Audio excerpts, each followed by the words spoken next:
Kadang-kadang yang namanya perempuan dari rumah itu berangkat ngaji katanya. Sampai di pengajian apa? Suaminya diakur-akuri. Bayu bagaimana suami? Wah, suami saya payah. Dipayahkannya suaminya di mana-mana. Atau aib dan kekurangan istri diceritakan di mana-mana. Orang bertanya, gimana mas istrinya? Oh, nggak maju.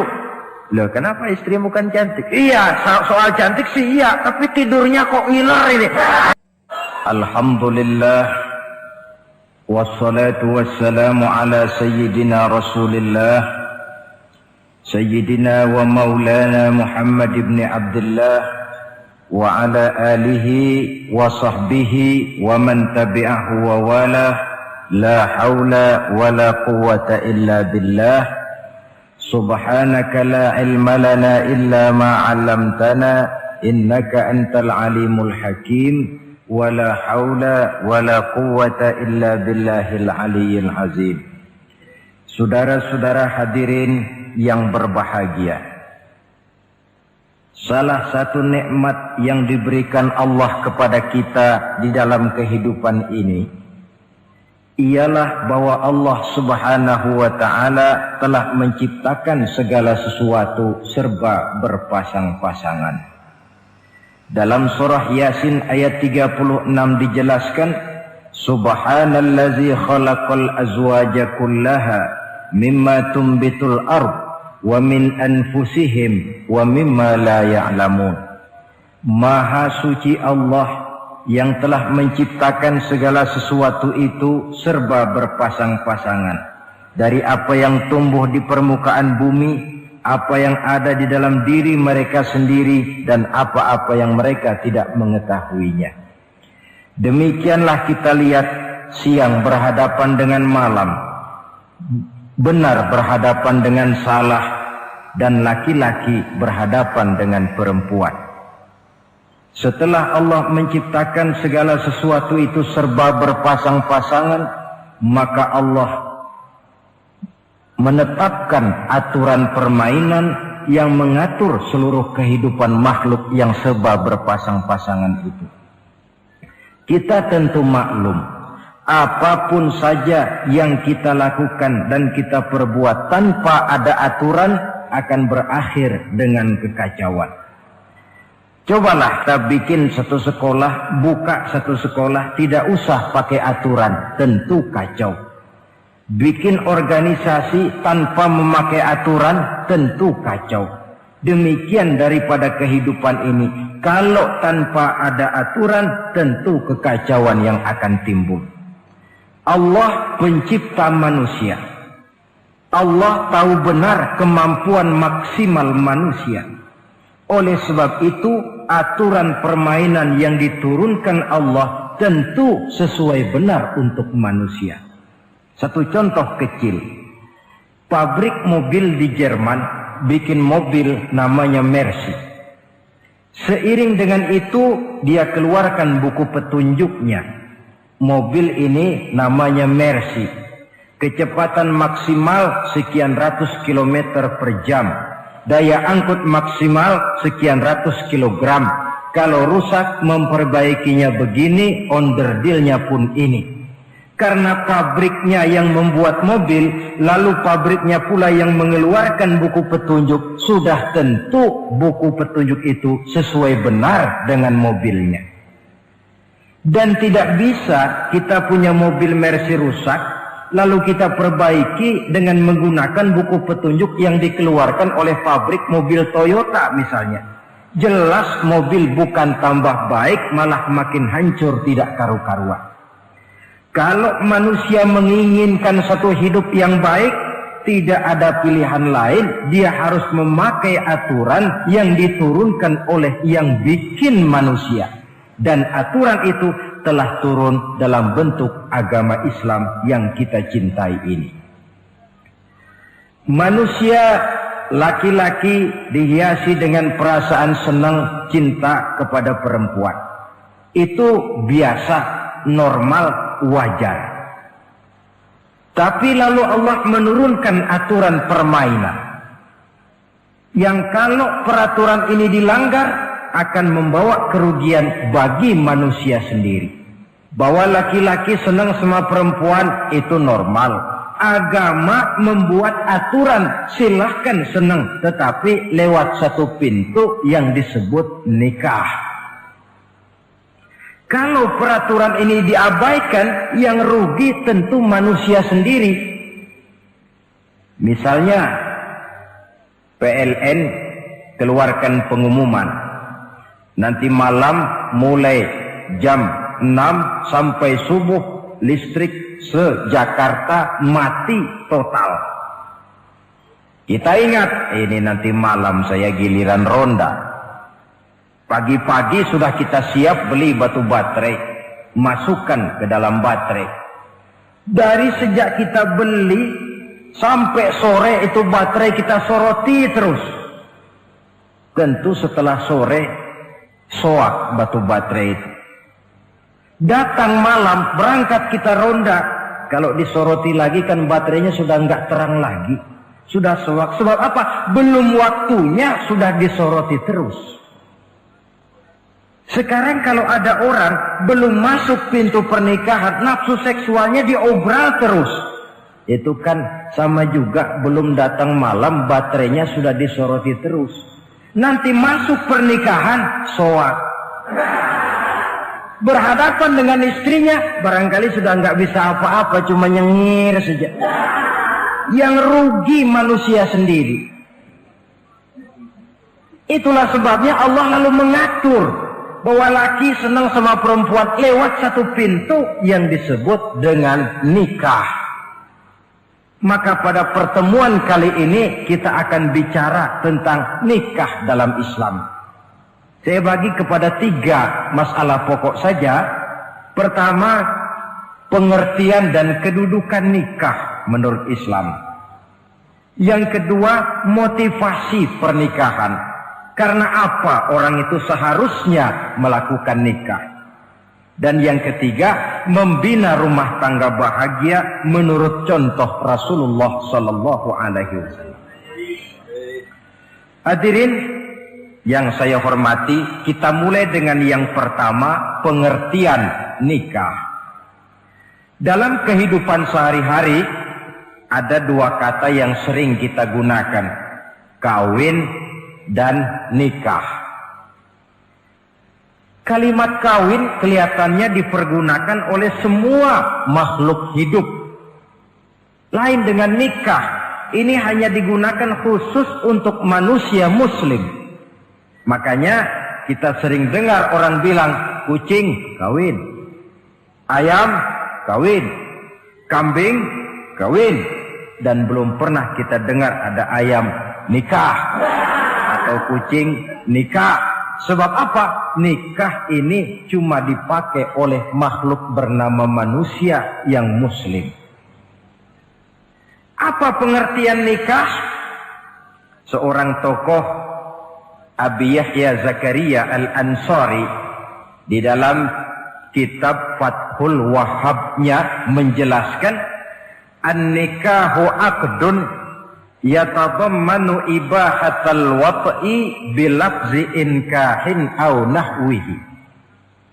Nikah adalah akad, yaitu ijab dan qabul, yang akad ini menjamin dibolehkannya pergaulan bebas antara laki-laki dan perempuan.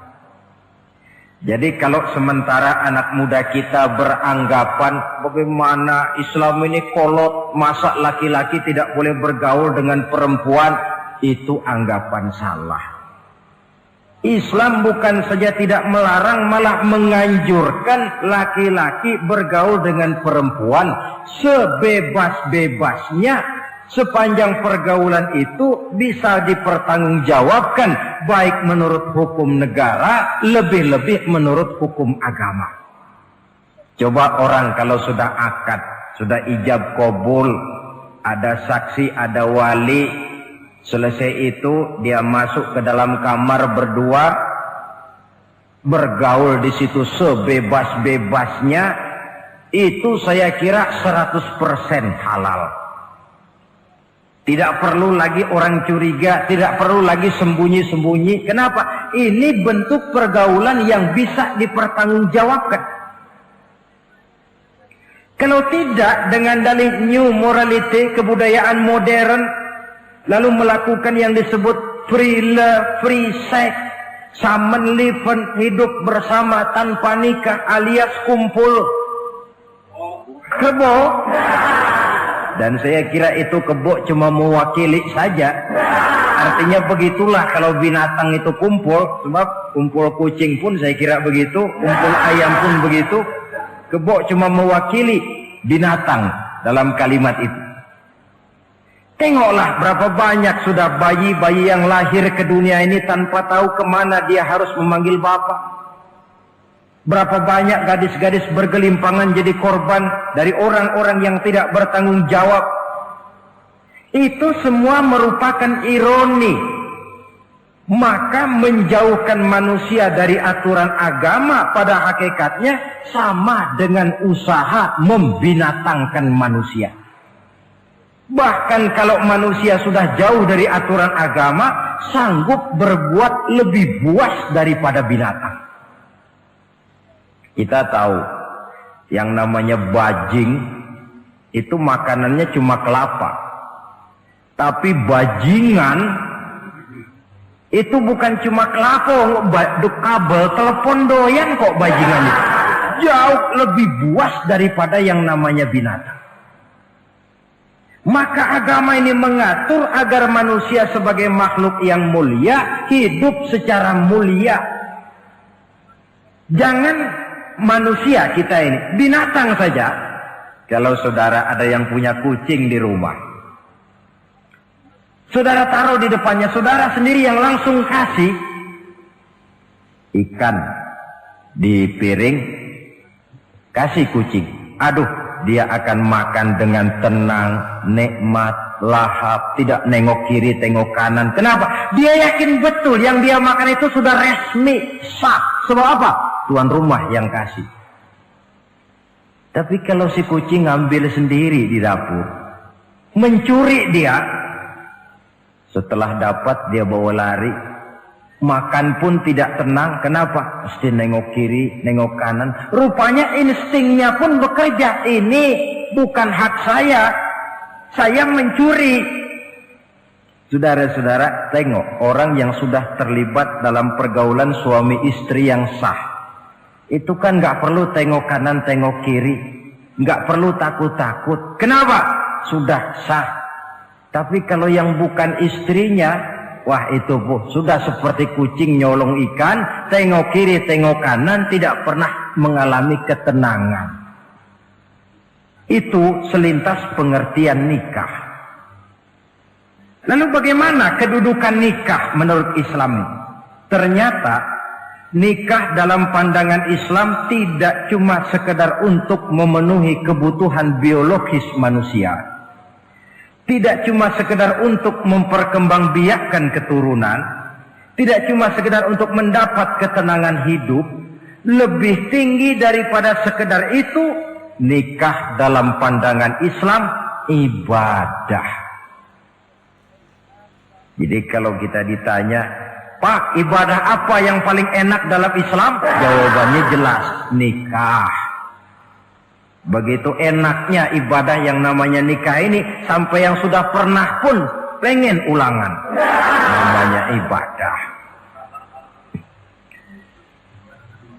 Tetapi tentu ada konsekuensi.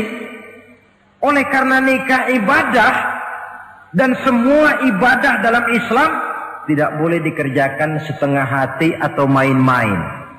Sholat ibadah, tidak boleh main-main atau setengah hati atau coba-coba. Puasa ibadah, tidak boleh main-main, setengah hati atau coba-coba. Dan oleh karena nikah pun ibadah, punya nilai sakral, juga tidak boleh main-main, setengah hati atau coba-coba. Dus nikah eksperimen tidak dikenal dalam Islam. Mas, saya dengar sampean sudah nikah ya? Iya mas, saya cuma nyoba saja kok ini kok. Kalau enak terus, enggak ya bubar. Ini tidak ada nikah eksperimen. Sebab dia punya nilai sakral yang bermotifkan ibadah. Itu pengertian dan kedudukan nikah. Lalu apa motivasi suatu pernikahan? Karena apa seharusnya orang nikah itu? Apa landasannya? Saudara, hadis yang diriwayatkan oleh Imam Bukhari, Muslim, Abu Dawud dan Ibnu Majah dari Abi Hurairah menjelaskan Nabi bersabda, "Tunkahul mar'atu li arba'in." Nikahilah perempuan karena 4 perkara. Kalau dia perempuan tentu nikahilah laki-laki karena 4 perkara. Memilih jodoh, nah inilah lengkapnya konsepsi Islam. Memilih jodoh saja Islam itu memberikan petunjuk kok. Karena apa orang memilih jodoh itu? Kata Rasul yang karena 4 faktor. Pertama, 5 liha. Karena dia orang kaya. Cari yang kaya. Yang kedua, lihasabiha. Karena dia keturunan orang baik-baik. Cari keturunan orang baik-baik. Yang ketiga, lijamaliha. Karena dia cantik. Cari yang cantik. Dan yang keempat, lidiniha. Karena dia orang taat beragama. Cari orang yang taat beragama. Kalau berkumpul keempat-empatnya, rasanya surga dunia sudah. Coba lihat. Suami mana sih yang tidak bangga punya istri cantik, kaya, keturunan orang baik-baik, lalu taat beragama? Atau istri mana sih yang tidak bangga punya suami ganteng, kaya, keturunan orang baik-baik, dan taat pula beragama? Tapi kan terus terang yang kumpul keempat-empatnya kan boleh dibilang jenis makhluk langka. Sulit. Kadang-kadang cantik, kaya, akhlaknya kayak setan. Ada saja kurangnya. Oleh karena ada saja kurangnya, lalu Nabi memberikan stressing, penekanan. Fazfar bizatid din taribat iyadat. Pilih orang yang taat melaksanakan agama, niscaya hidupmu akan berkah. Jadi motivasi suatu pernikahan hendaknya agama. Apa rahasianya? Mari kita lihat. Kalau orang memilih pasangan karena rupa yang cantik semata-mata, silakan, tapi jangan jadi motivasi utama. Kalau rupa yang cantik jadi alasan utama, saya yakin rumah tangga tidak akan tahan lama. Sebab apa? Pertama, yang namanya cantik itu relatif. Artinya bergantung siapa yang memandang. Yang menurut saudara cantik, menurut saya belum tentu cantik. Yang kata saya cantik, menurut saudara barangkali itu yang jelek. Relatif.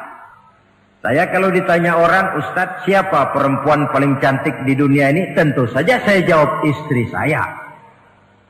Apa saudara lalu protes? Salah Ustadz, yang cantik istri saya bukan istri Ustadz. Saya bilang masa bodoh saya nggak ngurusi istri sampean.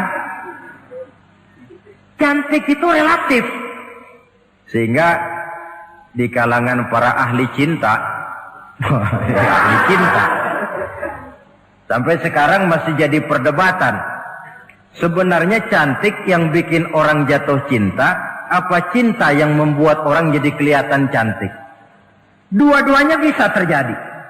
Mungkin karena cantik orang jatuh cinta, dan bisa juga karena sudah kadung cinta orang kelihatannya jadi cantik. Tapi yang jelas cantik relatif. Yang relatif tidak bisa dijadikan sandaran utama.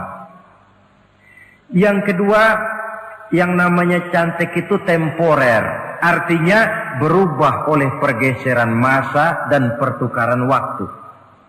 Sekarang dia cantik, of course, sedang sweet 17-an, sedang honeymoon, sedang bulan madu, sedang pengantin baru, tentu saja cantik. Punya dia anak 1, kecantikan mulai menurun. Punya dia anak 2, kulit mulai keriput. Punya dia anak 3, apalagi tak pandai bersolek, sudahlah onder dir mulai pada copot. Kalau rumah tangga didasarkan kepada rupa yang cantik saja, selesailah rumah tangga sampai di situ. Yang ketiga, di atas langit, rupanya masih ada langit lagi. Di atas yang kita anggap cantik, rupanya masih ada yang lebih cantik.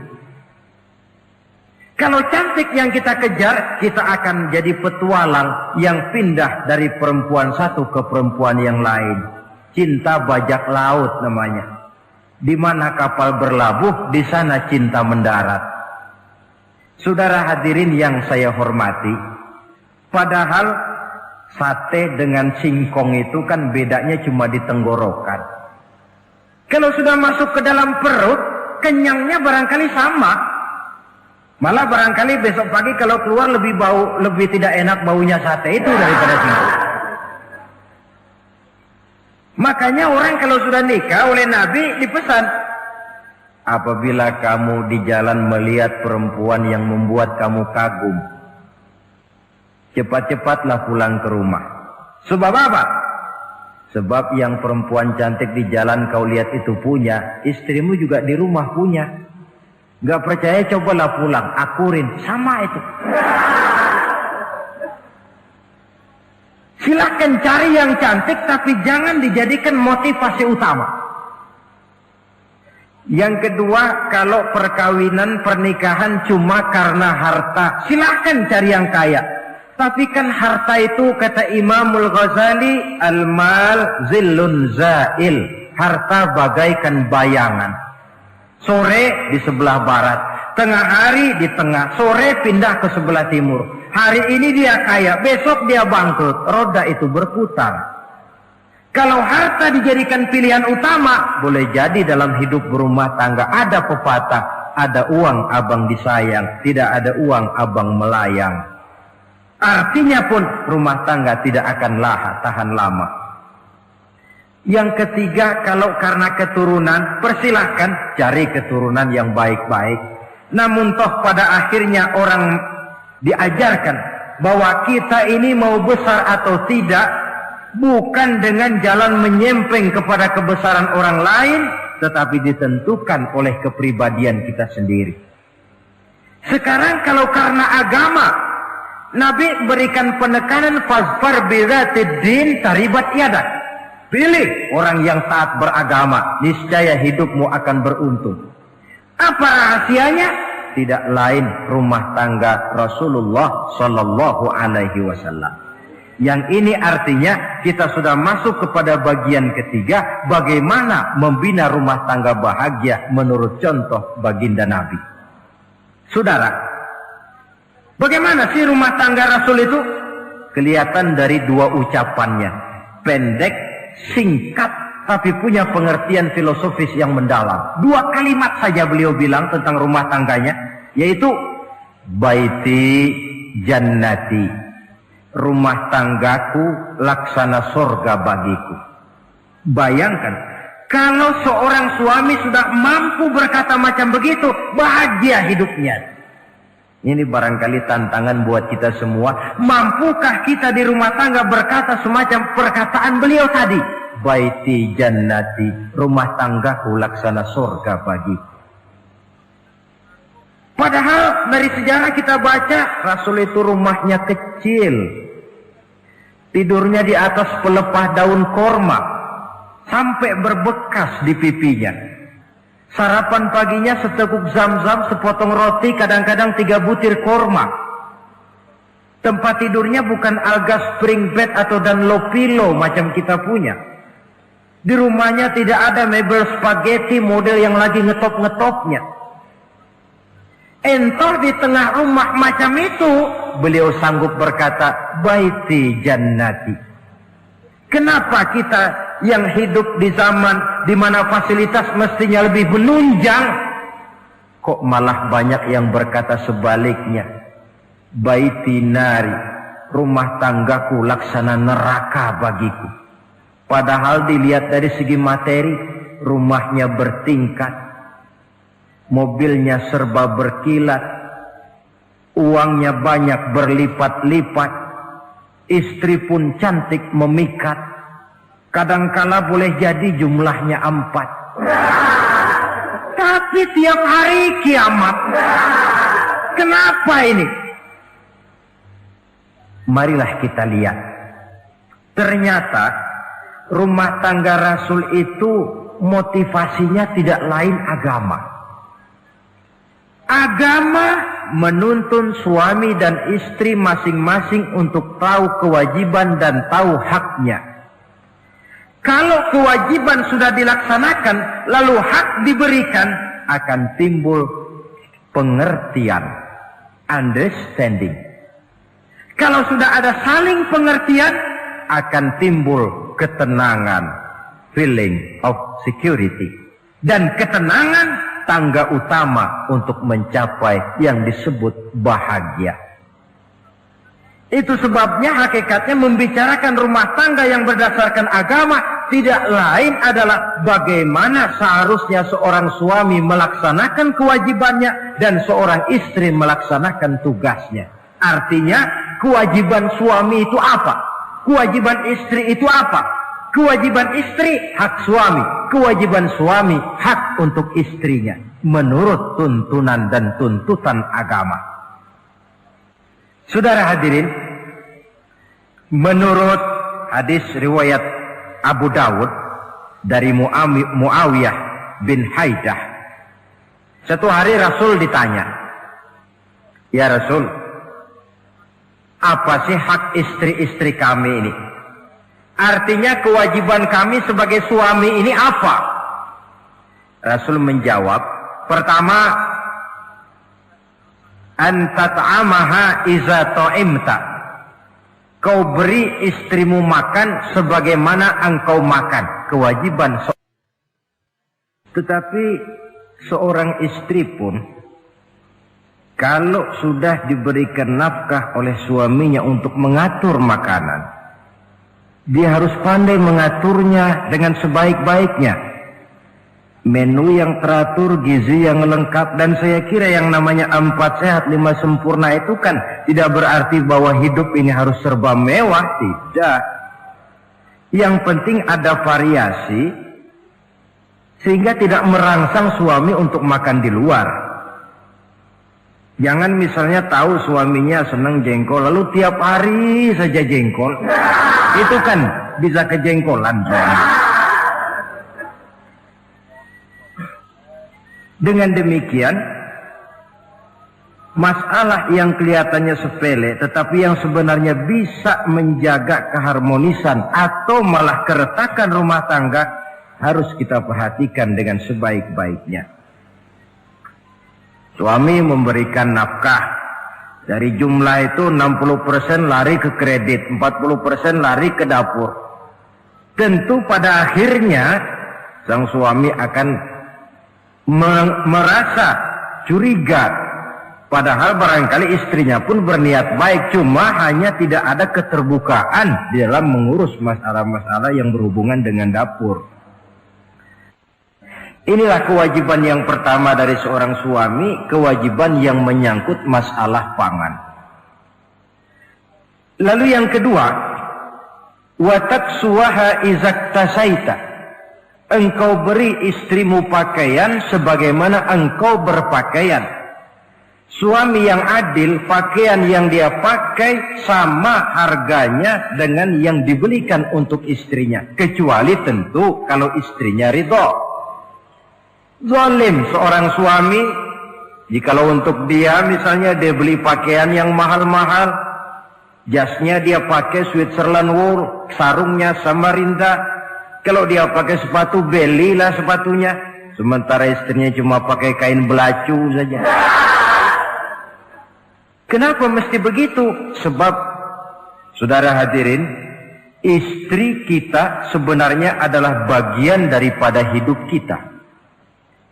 Baik dia dilihat orang, baik juga kita disebut orang.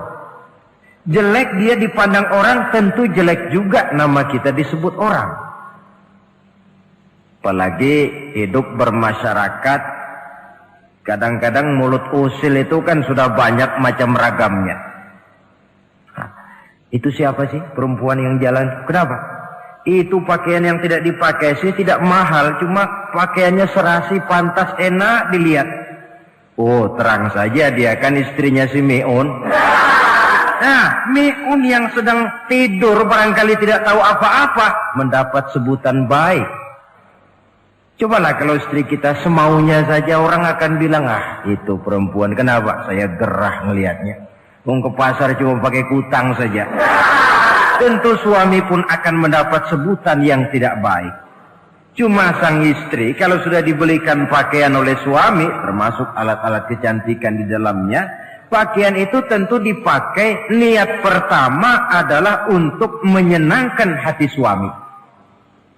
Seorang istri yang memakai bedak untuk menyenangkan suami, misalnya tiap polesan bedak ada pahalanya.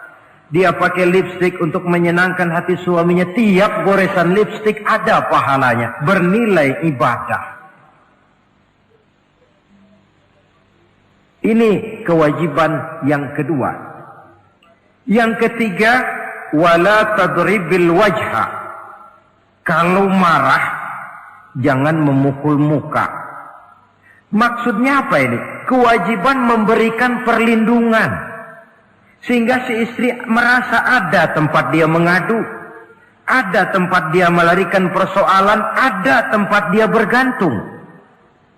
Kalau marah jangan memukul muka. Dan memukul itu pun upaya terakhir. Kalau tidak bisa dengan kata yang lemah lembut, agak sedikit keras katanya. Kalau dengan kata yang keras tidak juga bisa pisah tempat tidur. Kalau memang tidak bisa juga dengan pukulan yang tujuannya bukan untuk menyakiti, tetapi untuk mendidik. Allah tadribal wajha. Kalau marah jangan memukul muka. Dan memukul pun bukan jalan pertama, tapi upaya terakhir dengan tujuan bukan untuk menyakiti, tapi untuk mendidik sang istri. Kewajiban untuk memberikan perlindungan. Yang keempat, wala tuqabbih. Jangan memburuk-burukan istrinya. Kewajiban menjaga nama baik. Sebab apa? Dalam satu bahasa yang indah, Al-Quran menjelaskan bahwa suami istri itu laksana pakaian. Hunna libasul lakum wa antum libasun lahunna. Istri pakaian untuk suami, suami pakaian untuk istri. Lihatlah alangkah indah gaya bahasa Al-Quran ini. Diibaratkannya suami istri seperti pakaian. Apa fungsi pakaian? Pertama, pakaian itu kan jadi kebanggaan. Saya bangga memakai baju seperti ini. Saudara bangga memakai baju yang saudara pakai. Artinya seorang suami harus berusaha menjadi suami kebanggaan istri. Dan seorang istri pun harus berusaha menjadi istri yang dibanggakan oleh suaminya. Jangan yang malah kemudian disesali. Itu kan kalau sudah marah orang kadang-kadang ucapannya nggak terkontrol. Istri marah sama suami, bang, nyesel gue punya laki kemarin.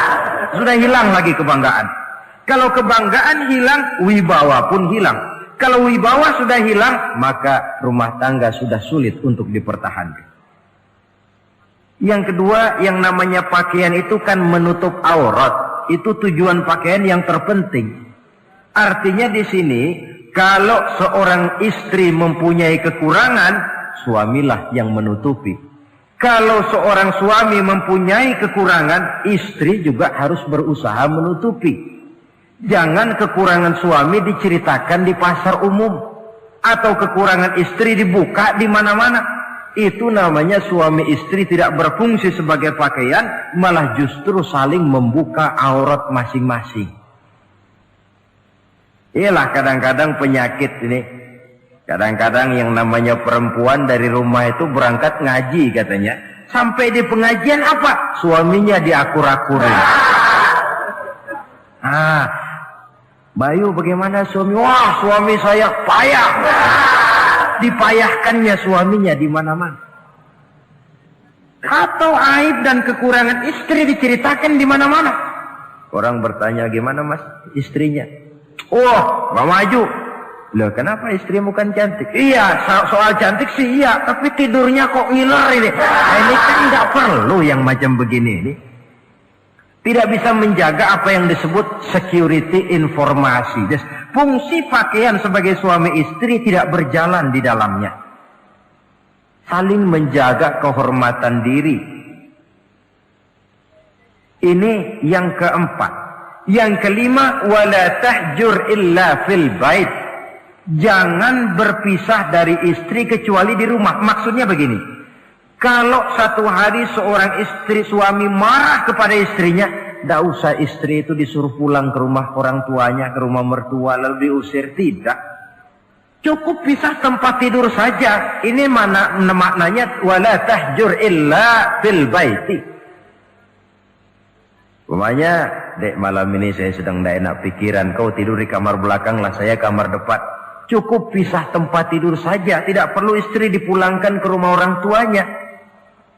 Nanti umpamanya tengah malam turun hujan, udara dingin, pikiran berubah, berasa perlu, kan tinggal manggil. Tidak jauh secara psikologis ajaran semacam ini bisa kita terima. Saudara hadirin yang saya hormati, ini pada prinsipnya kewajiban seorang suami. Kewajiban yang menyangkut masalah pangan, sandang, perlindungan, memelihara kehormatan, dan menjaga ketenangan di rumah tangga dengan menyelesaikan persoalan rumah tangga itu secara intern. Jangan belum apa-apa sudah mertua diundang, orang tua dibon. Persoalan belum tentu selesai, tapi masalah sudah meluas. Cobalah kita selesaikan intern dulu. Kalau kemudian ternyata dianggap perlu mengundang orang tua, mertua, keluarga, baru kita upayakan ke arah itu. Ini kewajiban suami dan ini merupakan hak istri. Lalu bagaimana kewajiban istri sekarang ini? Istri kewajibannya merupakan hak untuk suami. Saudara, dari hadis yang diriwayatkan Imam Ibnu Majah dari Ali bin Yazid dari Abi Umamah, Nabi bersabda, "Mastafadal mu'minu ba'da taqwallahi azza wa jalla khairan lahu min zaujatin salihah." Bagi seorang mukmin, sesudah dia mempunyai sifat takwa kepada Allah, tidak ada yang lebih membawa manfaat selain daripada istri yang solehah. Istri solehah itu yang bagaimana? Yang hidup mampu melaksanakan kewajibannya. Apa kewajibannya? Kata Nabi, pertama, in amaroha atau athu. Kalau diperintah, dia taat.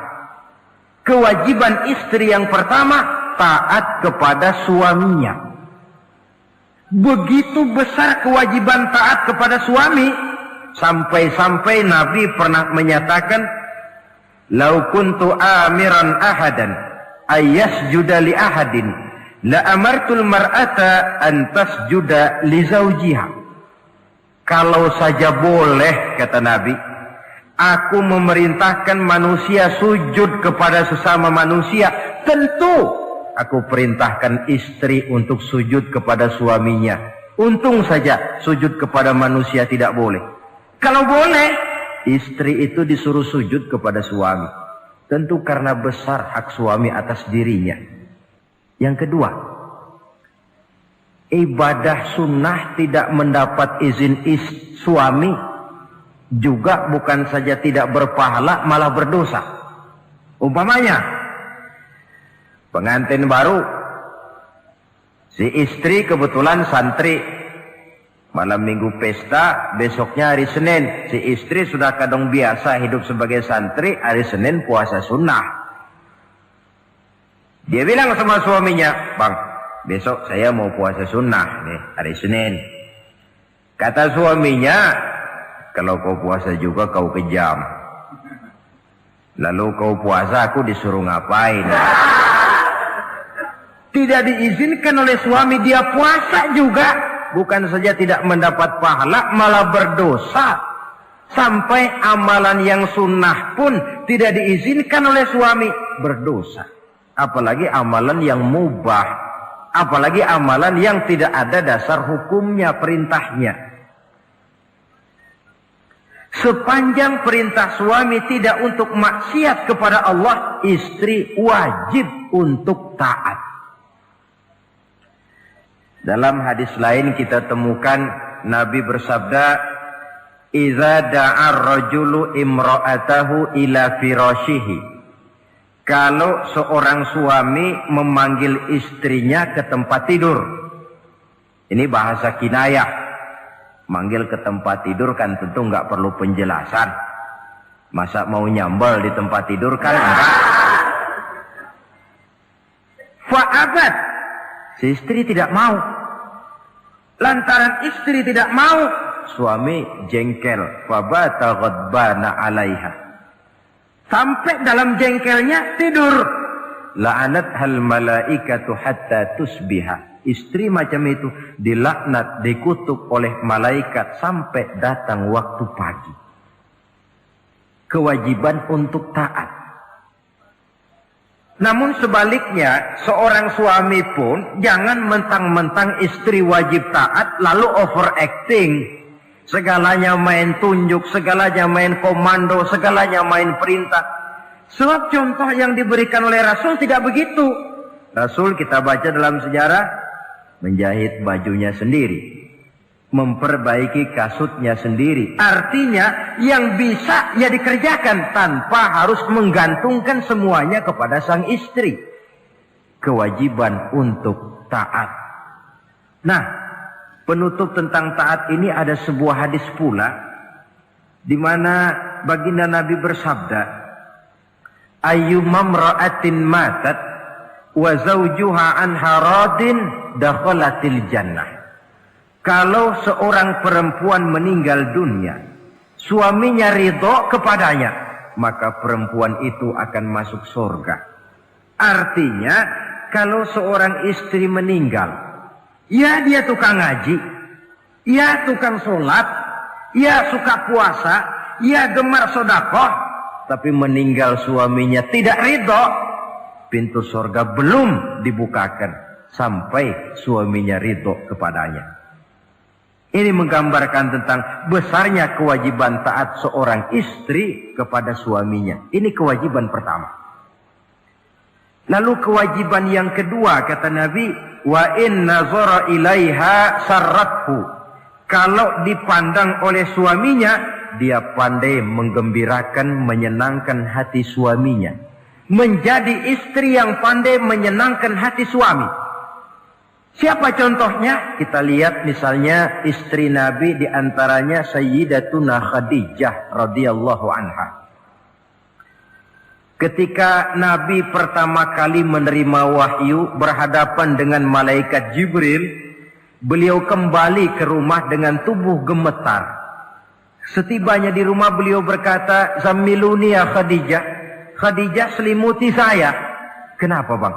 Barusan datang malaikat Jibril, dia katakan begini-begini, saya khawatir Khadijah. Khadijah tahu suaminya sedang gelisah. Sebagai istri yang bijak beliau tampil, apa katanya? Kalla ma yukhzikallahu abada. Tidak apa-apa bang, jangan khawatir, Allah tidak akan menyusahkan abang buat selamanya. Ini istri yang pandai menyenangkan hati suami. Suami pulang dagang dari pasar, rugi. Istri tampil. Itulah bang, romantikanya dagang. Masa selamanya saja, untung sekali-sekali lah rugi. Si suami kan tidak terlalu pusing kepalanya. Jangan sudah di pasar rugi, sampai rumah istri pidato, peletar-peletor macam petasan. Dasar suami goblok, dagang saja rugi. Sudahlah di pasar rugi, sampai ke rumah digoblok-goblokin. Itu nanti suami kan bisa kena penyakit yang disebut broken home. Penyakit nggak betah di rumah. Seorang istri kalau suami sudah kena penyakit tidak betah di rumah, itu mesti siap-siap mental untuk dimadu.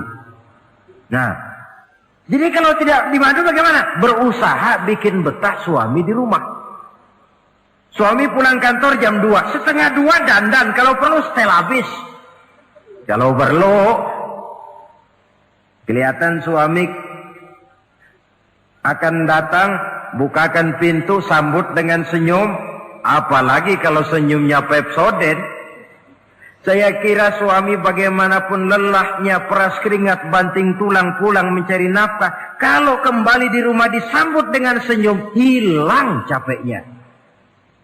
Tapi bayangkan, sudahlah di kantor capek, peras keringat, banting tulang, sampai pula di rumah yang nyambut cuka sama kukusan.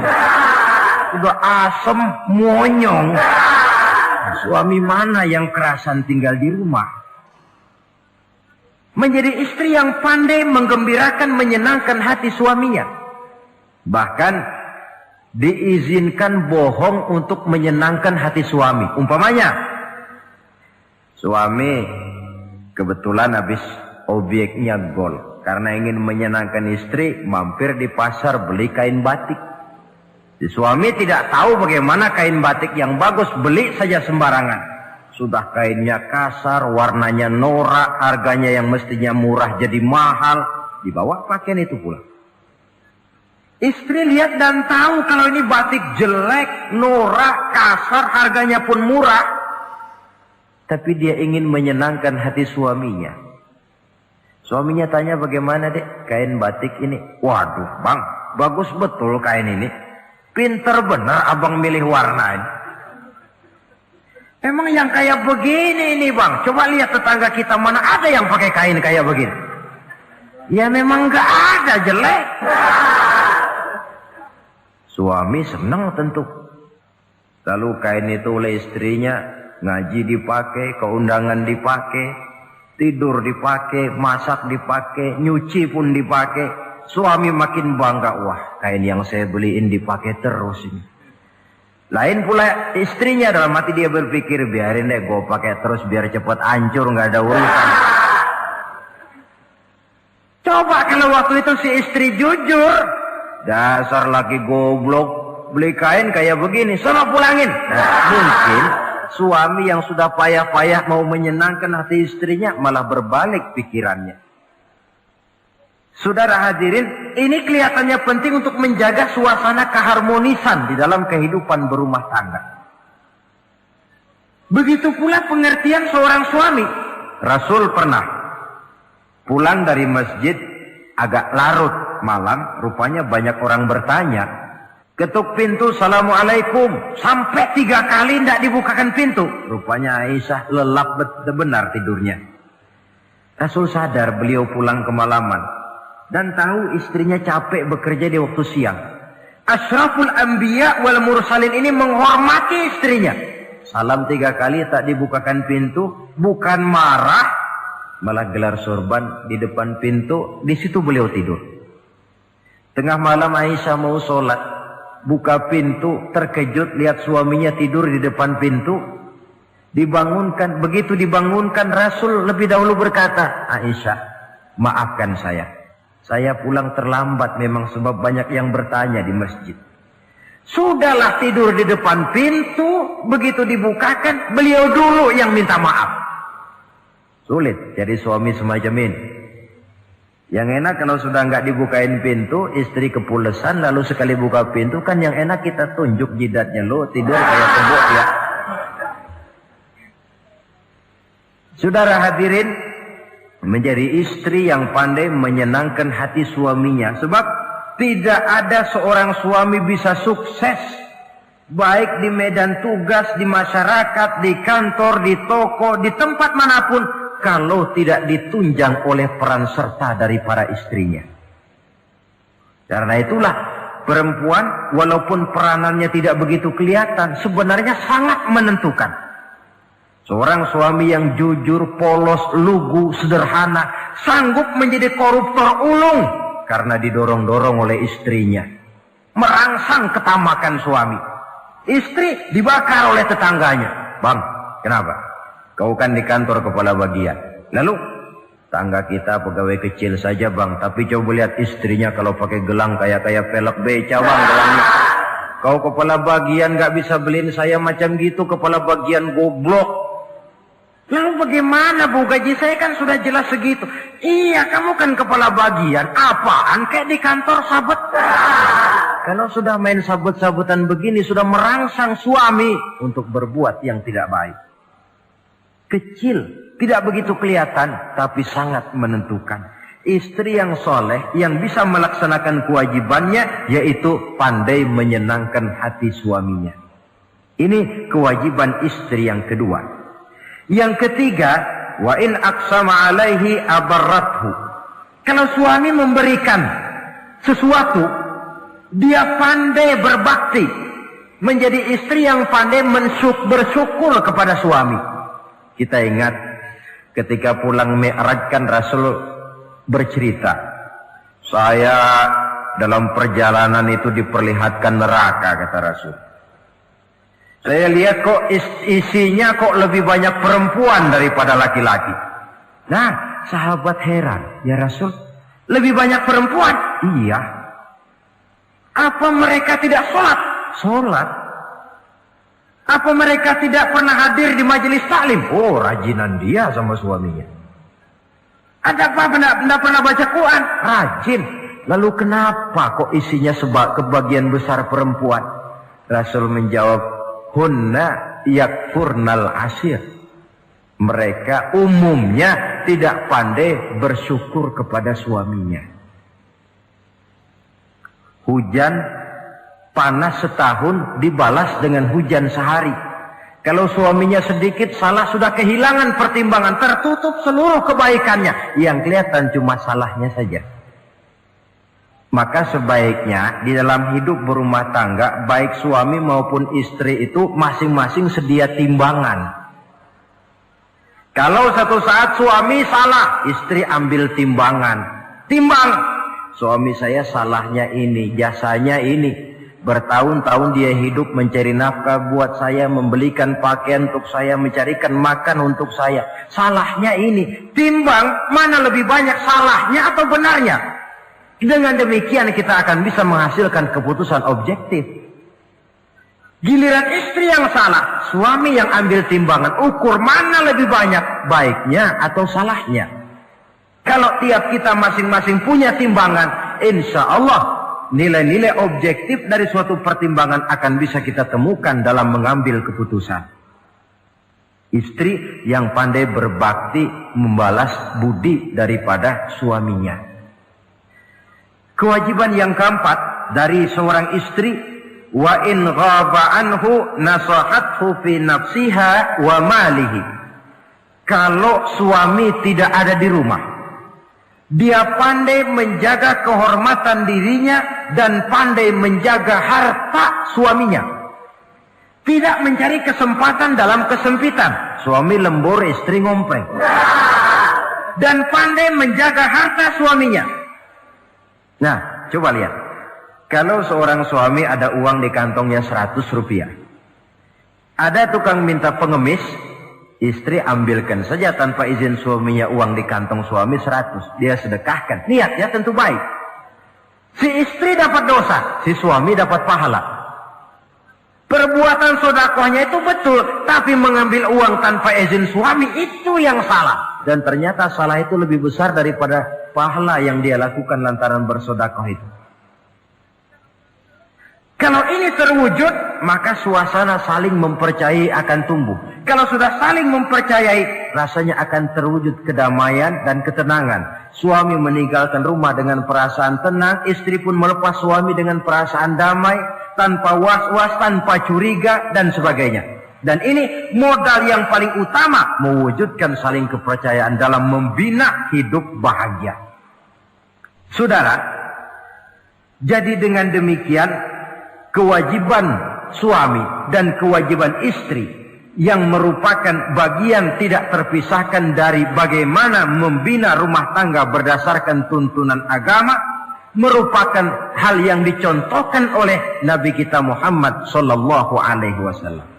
Dengan satu kesimpulan, rumah tangga Nabi bahagia karena rumah tangga itu disinari oleh ajaran-ajaran agama. Sehingga timbul saling pengertian membawa kepada ketenangan, dan ketenangan sesungguhnya tangga utama mencapai rumah tangga bahagia.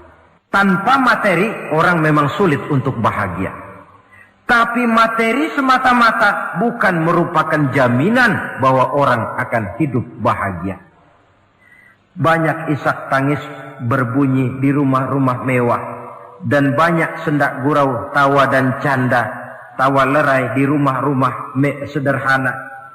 Artinya suka dan duka, sedih dan gembira, susah dan bahagia bisa ada di gubuk reot dan bisa juga ada di rumah mewah. Ternyata bukan harta semata-mata yang menopang dan menjamin hidup itu akan bahagia, tapi satu rumah tangga yang dipancari oleh sinar agama di bawah naungan ridho dari Allah Subhanahu wa taala. Sesungguhnya harta, dinar, dirham, uang di mana-mana selalu bikin hebat orang yang memilikinya.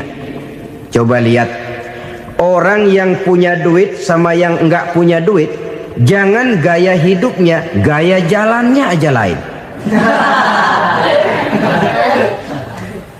Wahia lisanun liman arada fasahatan, wahia silahun liman arada qitala. Uang adalah senjata yang paling ampuh bagi orang yang mau pergi.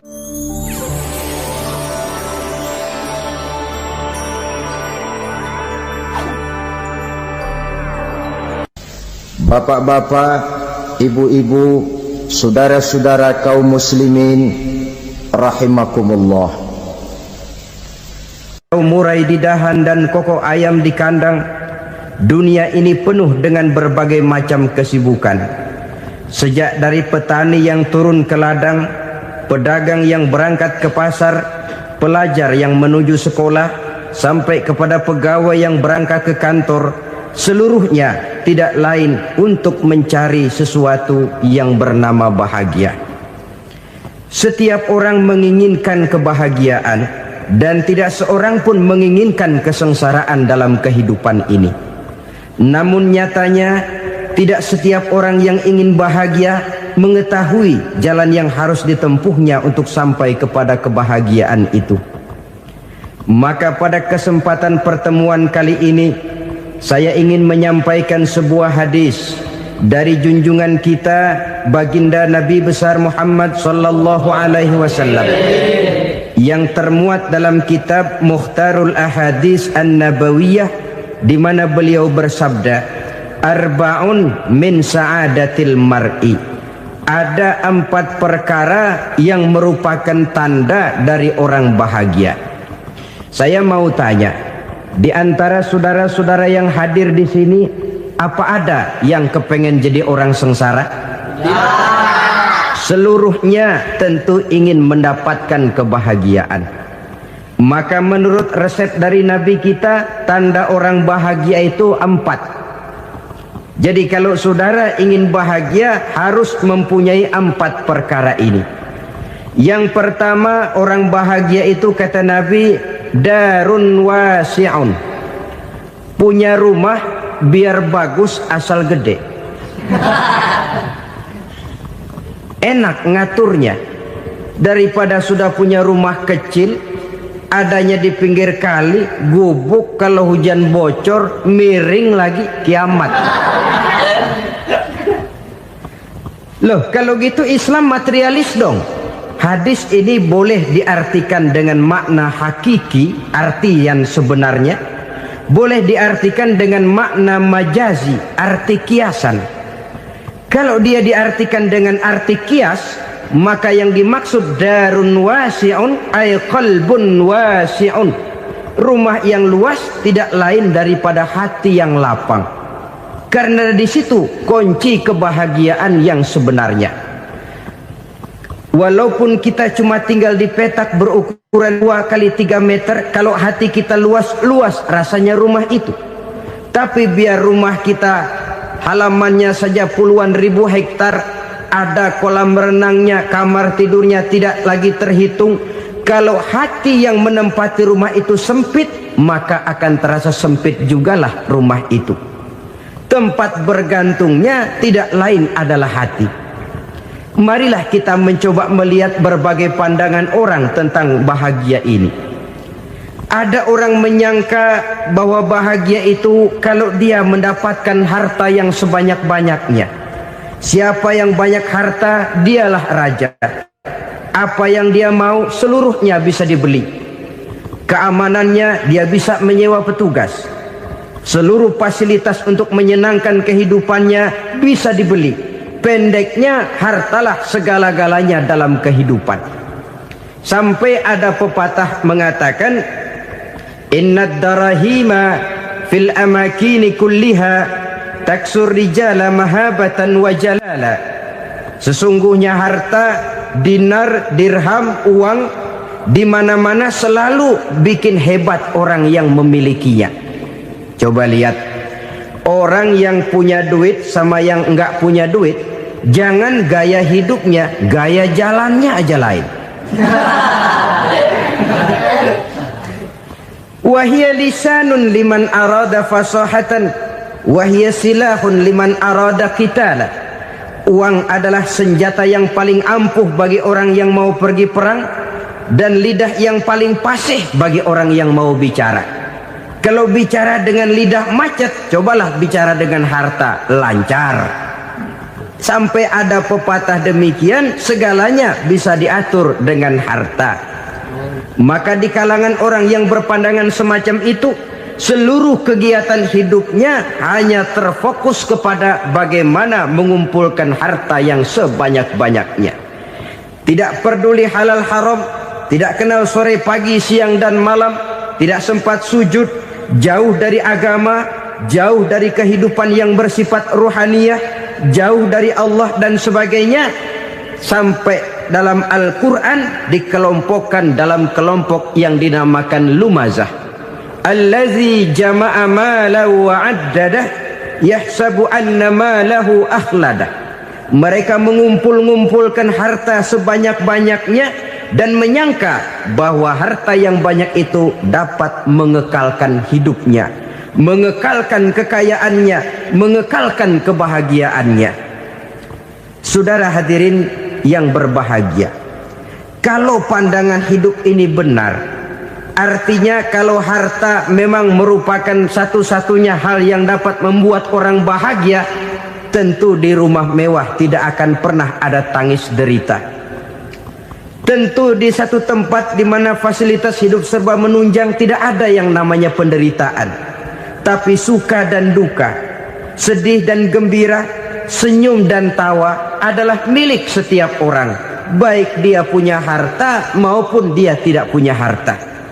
Nyatalah bahwa harta semata-mata bukan merupakan jaminan bahwa orang akan bahagia. Walaupun tanpa harta orang sulit untuk bahagia.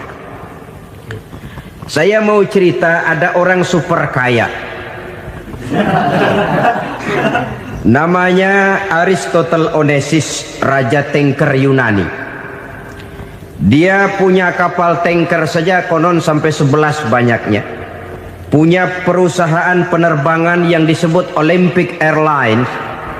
Punya hotel di berbagai kota besar di dunia ini, sejak dari New York, London, Paris, Rome dan sebagainya. Bahkan punya pulau yang dia namakan Pulau Scorpio. Ini kan namanya sudah kaya nggak tanggung-tanggung, punya pulau. Nah, dia punya 2 orang anak, yang satu laki-laki namanya Alexander, yang satu perempuan namanya Maria Onesimus. Seluruh harapannya tertumpah kepada anak lakinya Alexander ini, yang akan meneruskan usahanya, meneruskan kekayaannya, meneruskan dinastinya. Apa yang terjadi? Ternyata anak yang dia harapkan yang bernama Alexander ini mati muda dalam kecelakaan pada waktu dia olahraga. Apa olahraganya? Namanya olahraga anak orang kaya, golongan jet set. Olahraganya olahraga pesawat terbang.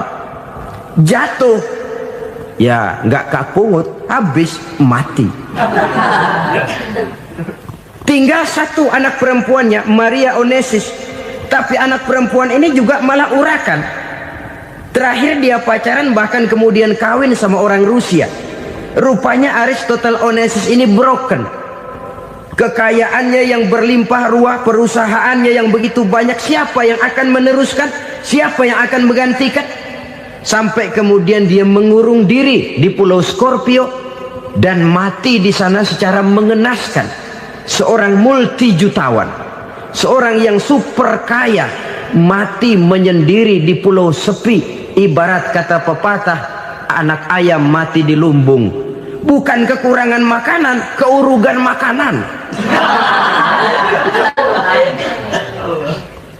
Begitu kehidupan Aristotle Onassis.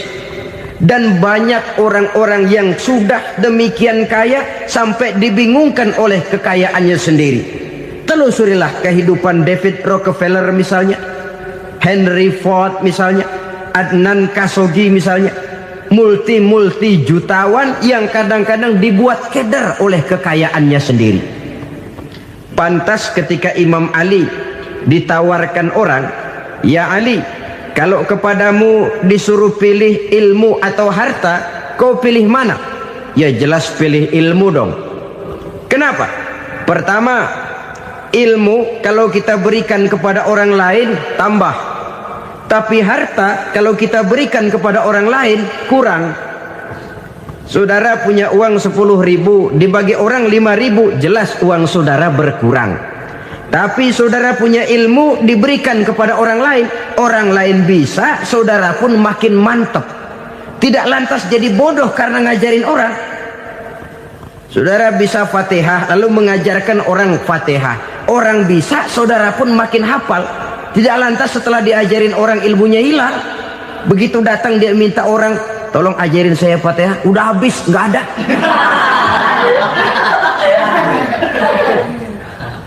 Yang kedua kata Imam Ali, ilmu menjaga kita. Kalau harta kita yang harus jaga.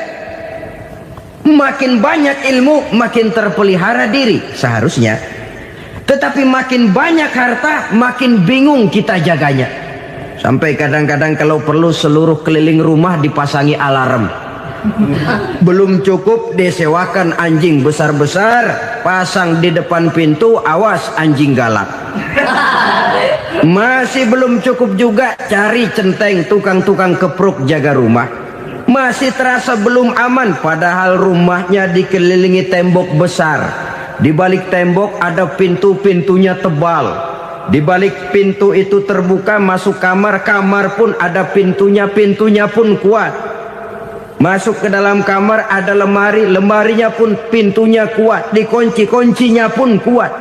Tapi tahap seluruhnya yang timbul cuma sekedar was-was saja. Kesimpulannya sekali lagi, tanpa harta orang memang sulit untuk bahagia. Tapi harta semata-mata tidak merupakan jaminan orang akan bahagia. Dengan hati yang luas, itu modal utama untuk mencapai kebahagiaan hidup. Orang yang hatinya luas, saudara-saudara, punya hati yang lapang, melihat kenyataan hidup ini, dia bersyukur senantiasa kepada Allah. Lantas tidak timbul hasud dan iri hatinya.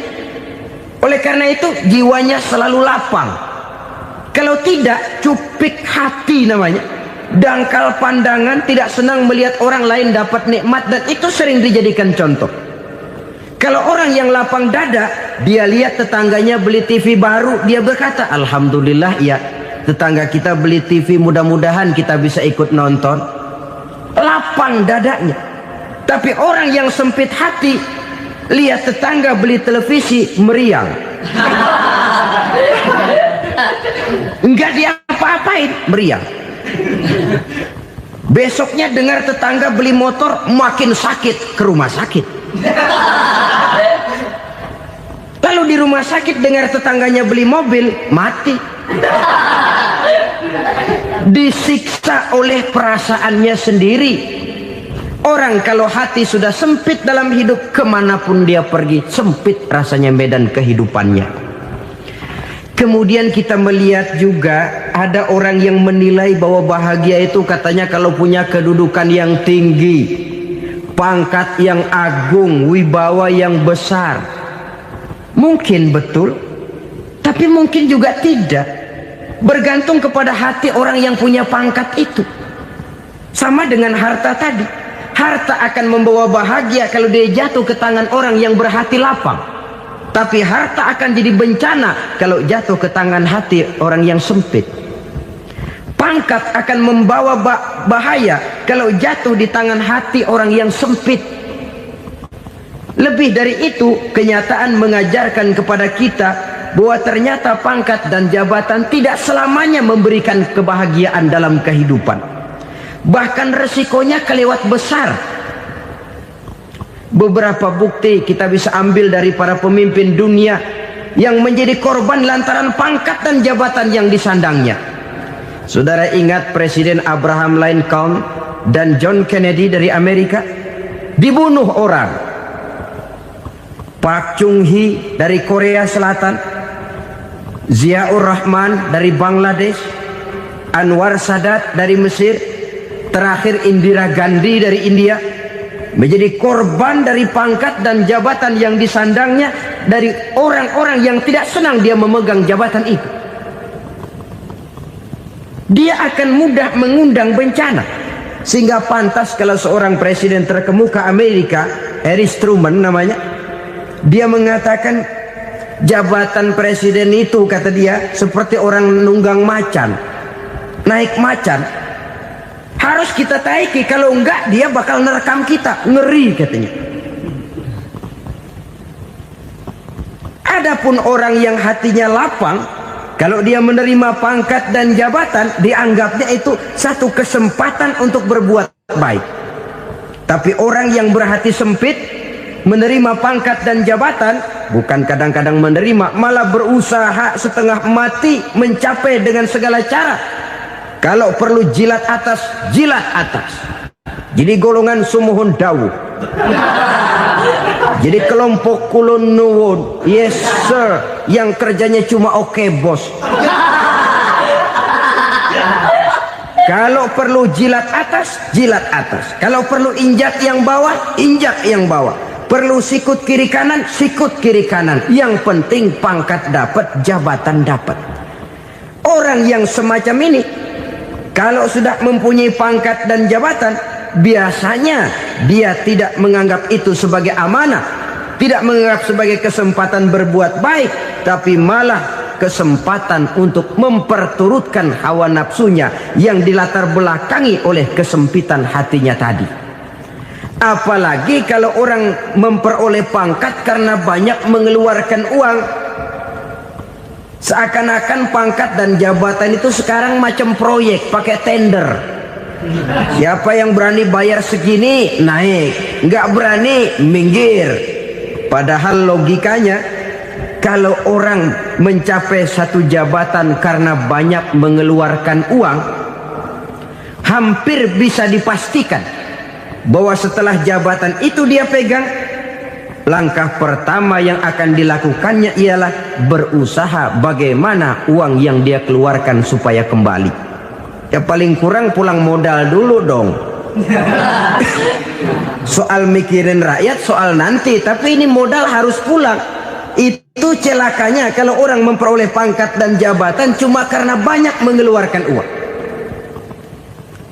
Jarang orang yang mempunyai keyakinan dan pandangan bahwa pangkat dan jabatan merupakan amanah. Jadi sekali lagi, pangkat dan jabatan mungkin saja membawa kebahagiaan kalau jatuh ke tangan orang yang berhati lapang. Tapi bisa jadi bencana kalau dia jatuh ke tangan orang yang mempunyai hati yang sempit. Dan lagi-lagi stresnya hati yang lapang.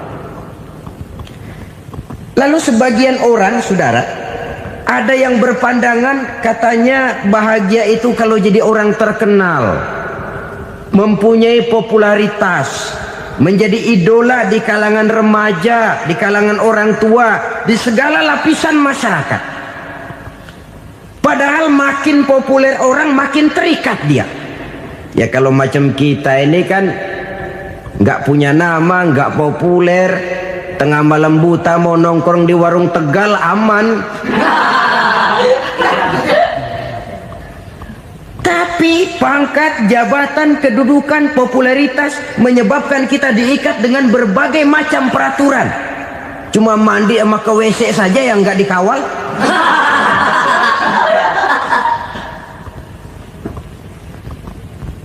Benarkah popularitas, ketenaran membawa kebahagiaan? Mungkin, ya. Tapi mungkin juga tidak. Kenapa? Banyak orang-orang populer yang mengakhiri hidupnya secara tragis. Kita ambil beberapa nama. Di Amerika tahun 60-an ada bintang seksi paling terkenal yang dijuluki seks bom. Bom seks. Sampai sekarang jadi legenda, namanya Marilyn Monroe. Singkatan dobelnya itu inisialnya MM, Marilyn Monroe. Terkenal, top, sampai dia mati tahun 62. Namanya sekarang masih saja dibicarakan orang. Kenapa dia bunuh diri? Tidak punya hartakah dia? Banyak. Kurang populerkah dia? Seluruh dunia mengenalnya. Sejak rakyat kecil sampai pejabat tinggi dia punya hubungan. Kenapa? Jenuh. Dia terlahir dalam keadaan yatim. Setelah itu tidak lama dia berangkat remaja, ibunya meninggal. Pindah dari wanita asuh ke wanita asuh sampai 12 orang ibu angkatnya. Dan kekecewaan yang paling parah, setiap laki-laki yang dekat dengannya hanya seperti kapal berlabuh. Datang dan pergi silih berganti. Padahal dia merindukan seseorang yang bisa melindungi hidupnya. Dia rindukan itu dan dia tidak pernah menemukan. Itu yang akhirnya menyebabkan dia minum pil tidur kelewat dosis. Minum obat tidur kebanyakan. Ya tidur terus sampai sekarang.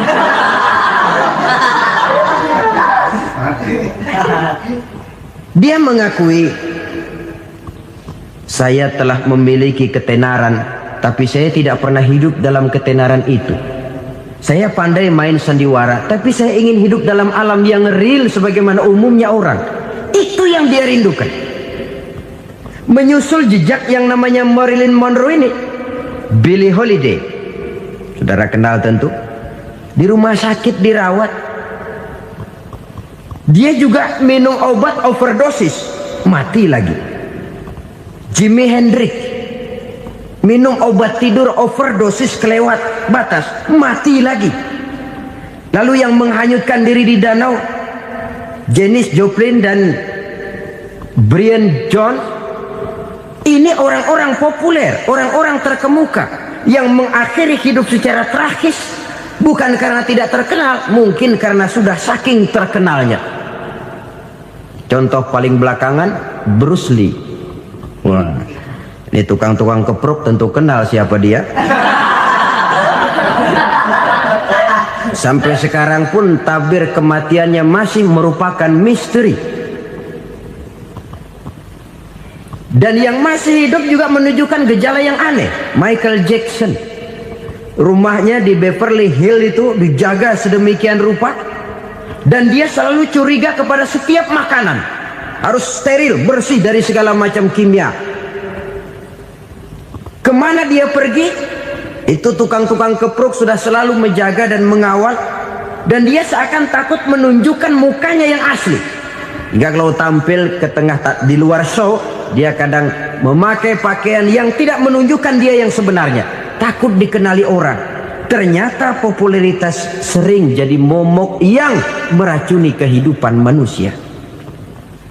Oleh karena itu, benarlah junjungan kita pada saat beliau mengajarkan orang akan bahagia kalau dia mempunyai hati yang lapang. Nah, sekarang masalahnya untuk mendapatkan hati yang lapang, caranya bagaimana?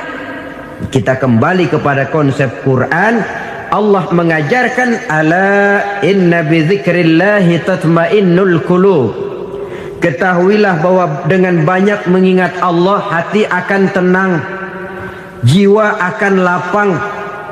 Dengan kata lain, dekat dengan agama, merasakan kehadiran Allah dekat dalam hidup. Itu muara pertama untuk mencapai hati yang lapang.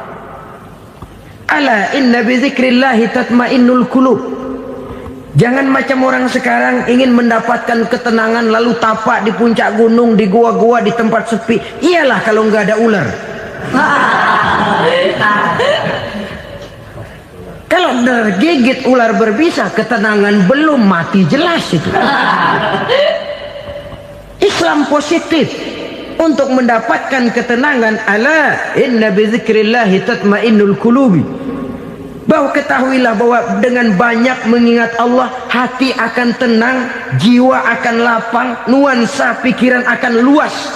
Karena yang namanya bahagia ada dimanapun manusia berada. Di kampung ada bahagia, di kota ada bahagia, di ngarai, di lembah, di gunung, di hutan, di lautan, di angkasa luar, dimanapun bahagia itu ada kalau kita bermodalkan hati yang lapang ini. Dan hati akan lapang kalau kita dekat dengan agama. Dekat dengan harta buat sementara hati mungkin tenang, tapi ketenangan yang relatif dan temporer. Apalagi orang tiap kali tambah harta, tiap kali tambah rencana. Itu wajar. Mungkin sebelumnya saudara berpikir, kalau punya duit 5.000 enak nih. Begitu punya duit 5.000, aduh sayang kalau 10.000 aja.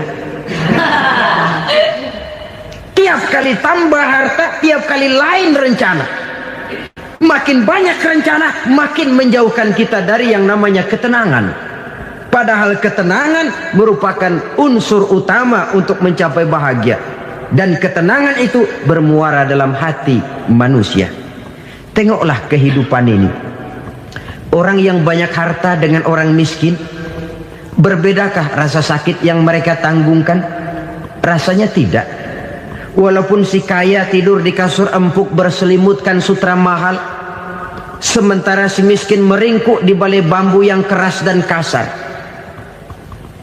Apabila maut datang, dia juga tidak pernah pilih bulu. Maut datang menjemput si kaya di singgasana keemasannya, dikelilingi oleh para pengasuh, dayang dan idang serta para pengawal. Dan maupun datang menjemput si miskin papa sehingga ia tergelepar di tepian jalan. Kedua-duanya bernama mati.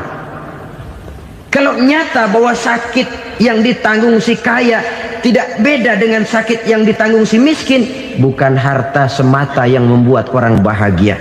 Hati yang tenang, jiwa yang lapang penuh kedamaian karena banyak berzikir dan mengingat Allah, itu merupakan modal utama untuk mencapai sesuatu yang bernama bahagia.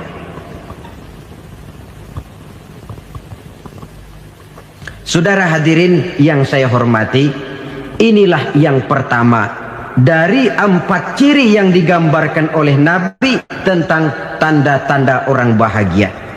Dan harus berangkat dari yang pertama ini, hati yang lapang. Ini yang harus kita miliki lebih dahulu. Baru nanti akan menyusul kepada poin yang ketiga, kedua, dan selanjutnya. Sebab kalau hati sudah terisi dengan jiwa yang lapang, seluruh persoalan insya Allah akan bisa kita atasi dengan sebagaimana mestinya. Yang kedua sekarang, tanda orang bahagia menurut baginda Nabi, markabun syariah. Orang bahagia itu, kata beliau, punya kendaraan biar cepat asal lancar. Artinya kemana dia mau pergi mudah. Apa maksud hadis ini? Kalau kita kaji lebih dalam, kendaraan itu kan alat transportasi. Transportasi tidak lain adalah usaha memudahkan komunikasi. Pindah dari situ kepada teori bahwa manusia adalah zon political, makhluk bermasyarakat yang tidak bisa memenuhi kebutuhan hidupnya secara sendirian. Kita memerlukan keberadaan orang lain dalam kehidupan ini. Untuk memakai baju saja kita sudah perlukan petani yang tanam kapas, pabrik yang memintal kapas jadi benang, pabrik yang menenun benang jadi kain, sampai kepada mesin jahit, sampai kepada tukang jahit. Itu cuma untuk memakai pakaian saja. Tidak seorang pun di antara kita yang sanggup memenuhi kebutuhan hidupnya secara sendiri. Kita perlu orang lain. Maka kebebasan dalam arti mutlak, kebebasan tanpa batas, itu tidak mungkin ada dalam kehidupan. Karena kita mengadakan yang disebut interaksi sosial. Setiap kegiatan kita tentu melibatkan orang lain. Menurut kita barangkali kita bebas jalan di jalan raya semaunya, tapi orang lain berkendaraan pun merasa bahwa ini ada juga jalan haknya, dan begitu selanjutnya. Oleh karena itu, maksud dari kendaraan yang cepat ini adalah khulata'uhu ma'as solihin. Lingkungan pergaulannya terdiri dari orang-orang soleh. Pergaulannya luas, kemana dia pergi ada temannya. Kesulitannya ada tempat dia cerita. Dan kesulitan kalau sudah diceritakan kepada orang lain, taruh kata orang itu tidak bisa menolong, namun menceritakannya kepada orang yang kita percayai, kan paling kurang sudah mengurangi beban jiwa, mengurangi tanggungan batin, merasa masih ada tempat kita cerita. Maka lebih baik orang awam yang mau bergaul ketimbang orang setengah alim tapi ngunci pintu, sebab nantinya akan timbul sikap picik, cupik pandangan, dan tidak luas menghadapi kenyataan dalam kehidupan ini. Namun yang harus kita garis bawahi, pergaulan memang mesti luas, namun jangan sekali-kali lupa bahwa pergaulan sangat besar pengaruhnya dalam ikut membentuk kepribadian manusia. Sehari-hari bisa kita bilang, kalau kita dekat sama tukang minyak wangi, sekalipun nggak dibagi minyaknya, baunya tentu dapat. Betul? Tapi dekat sama tukang elas, walaupun nggak kena apinya, asapnya mesti kena. Kalau Syauqi mengatakan lebih jelas lagi, man asyaral asyrafa asa musyarrafan wa muasyiral anzali ghairu musyarrafin. Awalam taral jildal hakira muqabbalan bisagri lamma sara jildal mushaf. Siapa yang bergaul dengan orang mulia, dia bakal ikut menjadi mulia. Tapi siapa yang berteman dengan orang hina, dia tidak bakal ikut menjadi mulia. Tidakkah kau lihat, kata Syauqi, kulit kambing yang hina pun dicium orang ketika menjadi kantong Quran. Kulit kambing hina, kalau dia sendirian gak ada yang mau cium. Tapi begitu dia bergaul dengan Quran, menjadi kantong Quran, dipakein minyak wangi, ditaruh di tempat yang tinggi, mau diambil dicium dulu, dibawa dengan penuh hormat dan hati-hati. Kulit kambing yang hina lantaran berteman dengan Quran, numpang mujur. Tapi coba lihat kalau kulit kambing berteman dengan kayu, jadi beduk, habis. Zohor dikemplang, asar dipukul. Itu pun sedikit saja, cuma salah milih teman. Yang temannya Quran dihormati orang, yang temannya kayu lantaran jadi beduk, gelap-gelap subuh orang udah kemplangi.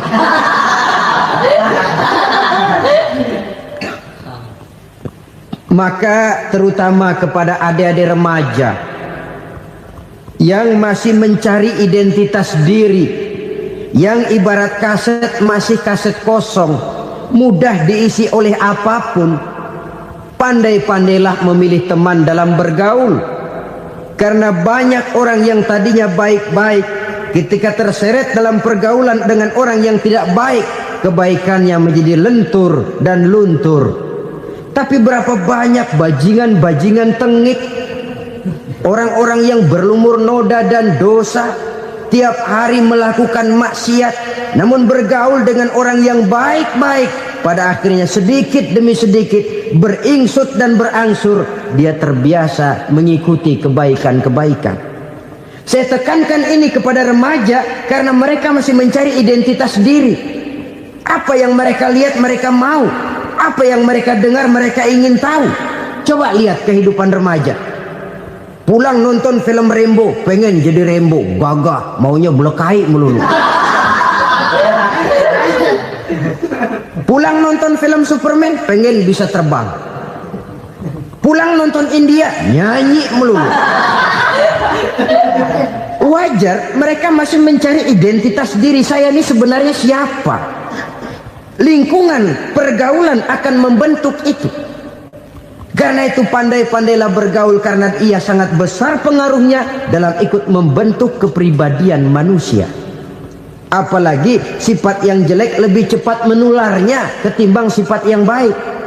Sifat yang baik, watak yang soleh itu lambat sekali untuk menular. Tapi yang tidak baik, Kan prosesnya mah kalau remaja biasanya mula-mula dengar. Karena dengar lalu pengen tahu. Karena pengen tahu lalu ngeliatin. Begitu ngeliatin kan pengen nyobain. Setelah nyobain ketagihan. Nah, ini prosesnya. Yang namanya ganja, morfin, narkotik awalnya kan begitu. Mula-mula dengar. Katanya kalau sudah fly to the sky, sudah melayang ke langit katanya, disitulah puncak kebahagiaan. Mulanya cuma dengar. Karena dengar pengen tahu. Karena pengen tahu lalu ngeliat, kumpul sama orang yang suka ngeganja. Setelah ngeliat, nah pengen ngerasain. Begitu ngerasain enak juga, ketagihan. Kalau sudah ketagihan jadi penyakit kronis, bisa merembet kepada yang lain. Iya, kalau orang tuanya mampu untuk beli morfin, beli ganja. Kalau tidak kan pikirannya ngayap. Jemuran siapa ya gue sahabat. Timbullah perbuatan-perbuatan negatif yang bermula dari salah pergaulan. Apalagi buat adik-adik remaja yang tinggal di kota-kota besar, yang pengaruh budaya, pengaruh kesenian, pengaruh struktur kehidupan yang nampak makin individualistis, di mana persaingan tajam, tensi ekonomi tinggi, orang mudah mengalami stres. Pandai-pandailah dalam bergaul, sekali lagi karena ia sangat besar pengaruhnya dalam ikut membentuk kepribadian manusia. Orang bahagia punya kendaraan yang cepat, artinya punya pergaulan yang luas, dan lingkungan pergaulannya terdiri dari orang-orang yang soleh.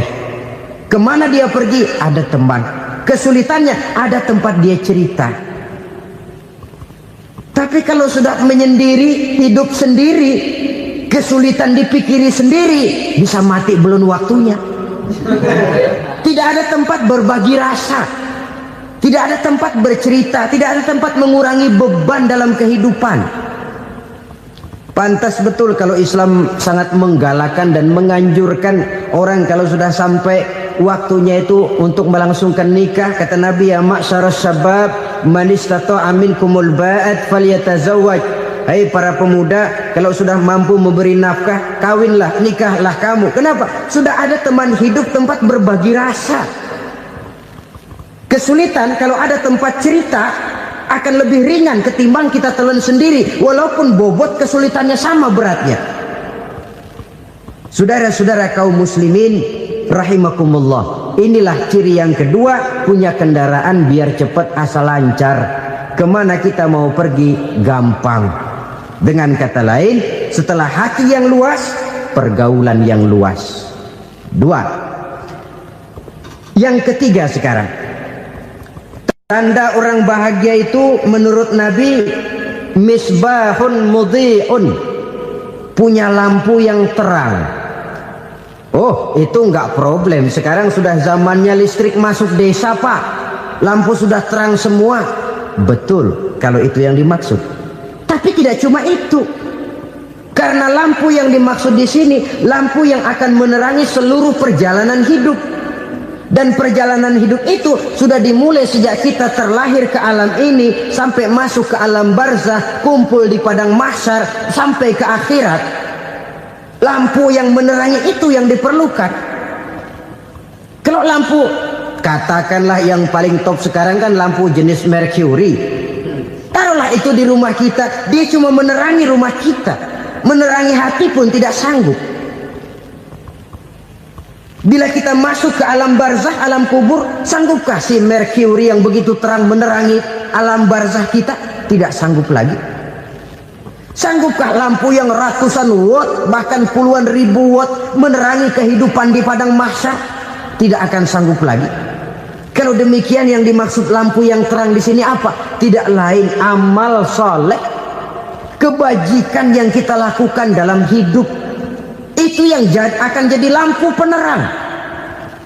Di dunia nama kita akan terang. Jasad kita boleh hancur terkubur tanah, tapi nama kita akan dikenang orang.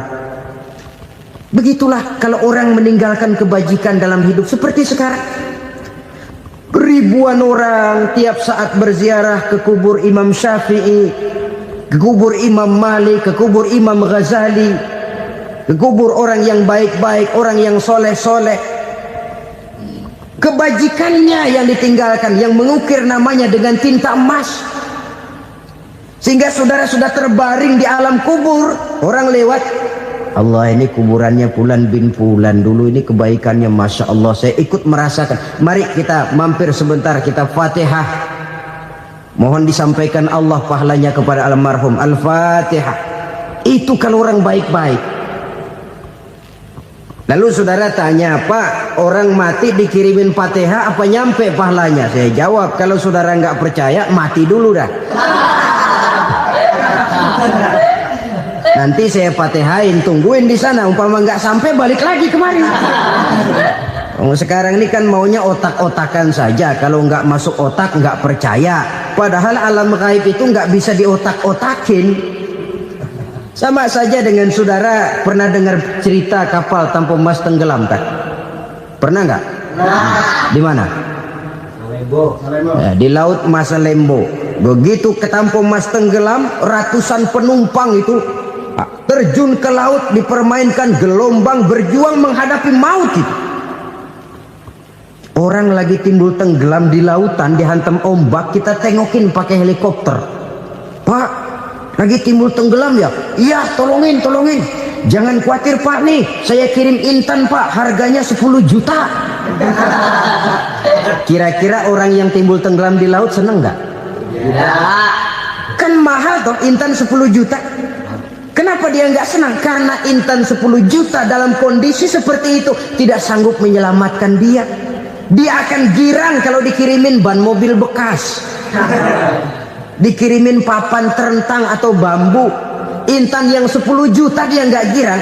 Ban mobil bekas yang 1000 perak, tuh pegang, itu yang dia girang betul. Inilah sebabnya Nabi berkata, mal mayyitu fi qabrihi illa kal ghariqil mutaghawwis. Orang yang meninggal di alam kuburnya seperti orang timbul tenggelam di lautan. Yantaziru da'watan min ahli, menunggu doa dari keluarganya yang masih hidup.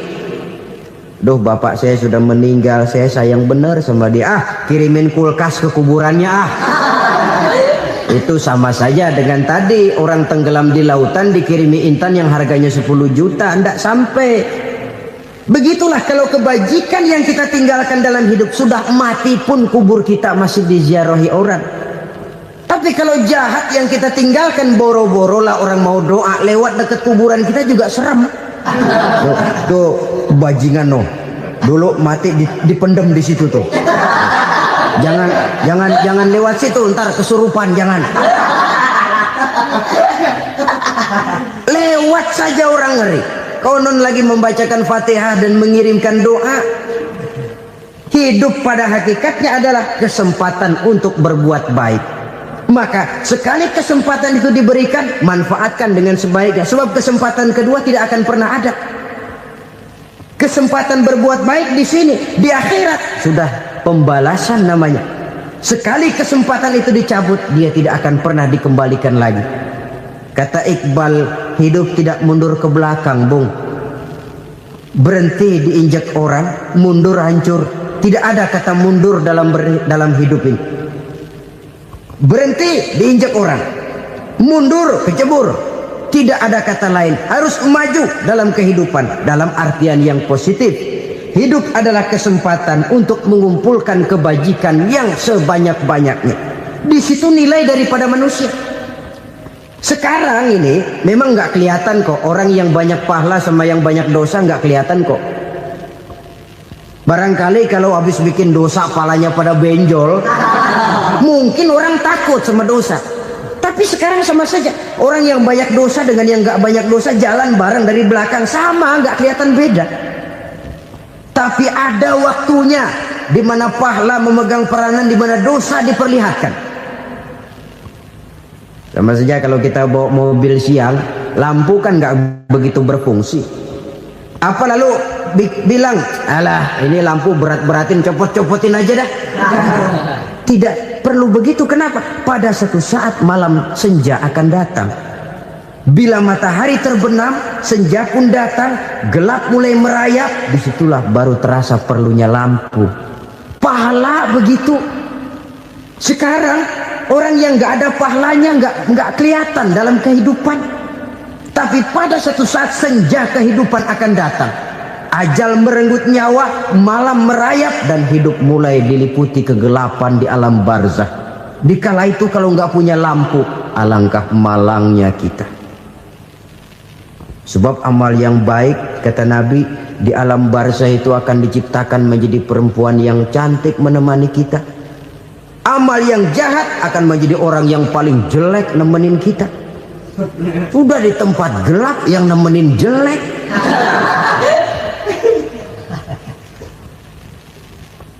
Kaum muslimin rahimakumullah.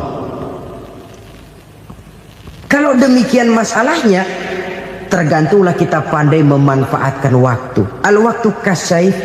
Waktu itu cepat sekali. Yang namanya waktu itu tahu-tahu. Tahu-tahu. Udah tahun 87. Tahu-tahu. Udah begitu. Tahu-tahu. Yang kemarin anak-anak, sekarang udah pada punya anak. Tahu-tahu saja itu. Begitu cepat waktu berlalu. Kalau tidaklah pandai kita memanfaatkannya, akan rugi kita. Nabi bersabda, "Man kana yaumuhu khairun min amsihi fahuwa rabih." Barang siapa yang hari ini lebih baik daripada hari kemarin, itu orang untung. Hari ini lebih baik daripada kemarin. Bulan ini lebih baik dari bulan kemarin. Tahun ini lebih baik dari tahun kemarin. Itu orang yang beruntung. Tahun kemarin sembahyangnya maghrib doang, sekarang udah tambah isya. Tahun kemarin cuman Idul Fitri aja ngancem bener, sekarang udah tambah Jumat, lalu tambah lagi maghrib, tambah lagi isya, dan selanjutnya. Hari ini lebih baik daripada kemarin, itu orang yang beruntung. Wa man kana yaumuhu mislu amsihi fahuwa khasir. Lalu barang siapa yang hari ini sama saja dengan hari kemarin, itu orang rugi. Hari ini sama dengan kemarin, rugi itu. Bulan ini begitu, bulan kemarin begitu, tahun ini begitu, tahun lalu juga begitu. Rugi itu orang. Rugi apa? Rugi umur. Umur tambah, amalan gak pernah tambah. Dan saya pikir lebih merupakan azab ketimbang nikmat kalau orang dikasih panjang umur cuma untuk numpuk dosa. Mending mana? Panjang umur banyak dosa sama pendek umur dikit dosa? Mending mana? Mending mana? Ya, paling mending tentu panjang umur banyak pahala. Tapi kalau tidak, sekali lagi, lebih merupakan azab ketimbang nikmat kalau orang diberikan panjang umur tapi cuma untuk sekedar menumpuk dosa. Kehilangan kesadaran bahwa dunia bukan terminal akhir dari satu perjalanan. Dia cuma halte di mana kita berhenti sebentar untuk menuju kepada terminal yang hakiki. Saudara-saudara kaum muslimin rahimakumullah. Inilah lampu yang akan menerangi kehidupan. Amal yang kita lakukan di dalam kehidupan. Jadi yang dimaksud dengan lampu yang terang, kebajikan yang kita kerjakan dalam hidup. Nah, setiap orang di awal tadi saya bilang ingin bahagia. Bahagia itu kan hakikatnya kumpulan senang dan selamat. Senang, selamat. Apa bedanya? Senang tapi tidak selamat, nggak bahagia. Selamat tapi nggak senang, nggak bahagia orang. Contoh, kalau orang korupsi, duitnya banyak, senang dia, tapi keselamatannya. Ada tentara baris di samping rumahnya udah bingung, padahal tentara latihan. Tentara cuma latihan, dia bingung. Senang, tapi karena keselamatannya tidak terjamin, dia tidak bahagia. Sebaliknya pegawai negeri jujur benar, cuma segaji-gajinya. Selamat, nggak korupsi, tapi melarat, ya nggak bahagia juga, kurang senang. Kesenangan dan keselamatan untuk dunia saja, ya sekali lagi. Kalau cuma sekedar untuk dunia saja, bisa dibeli pakai uang. Bisa dibeli pakai uang. Saudara ingin selamat, bisa dibeli pakai uang. Saudara ingin senang, bisa dibeli dengan uang. Tapi setelah mati masuk ke alam barzah, habis kekuasaan uang. Nggak bisa lagi beli keselamatan pakai uang, tidak mungkin lagi membeli kesenangan dengan uang. Di situ pahala yang megang peranan. Makin banyak pahala, makin banyak saham untuk membeli kesenangan dan keselamatan, untuk memperoleh yang namanya bahagia. Dan jangan lupa loh, di alam barzah kita nggak sebentar, menunggu datangnya kiamat. Loh iya, kalau kita begitu dikuburin terus kiamat datang, untung. Tapi kalau masih harus 1000, 2000, puluhan ribu tahun yang akan datang, dalam satu penantian yang begitu lama, tanpa saham untuk memperoleh kebahagiaan, satu kemalangan yang tidak ada pernah putus-putusnya.